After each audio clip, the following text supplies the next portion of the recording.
Welcome to my kitchen and my little video about the EM grounding mat.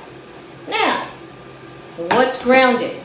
Grounding is a concept where your feet touch the earth and the electrical charge in the earth is supposedly good for your body and reconnects your connection to the earth.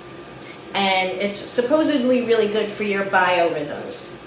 Anyway, so I got this mat and they offered it to me and I said, what is this mumbo jumbo crazy stuff? But actually, I'm kind of into grounding. I'm always getting into trouble at the botanical gardens here in Brooklyn for taking my shoes off. And I figured, hey, I'll try it. And you know, I really like the product and there's something to it. So first, you have to find if you have a grounded outlet. And this is kind of cool and cute. And boom. If you don't have a grounding outlet, you have to call a company and things like that. But the two lights mean my stuff is grounded.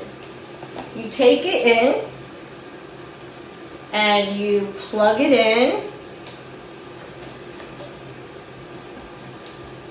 And you just sort of hang out here with your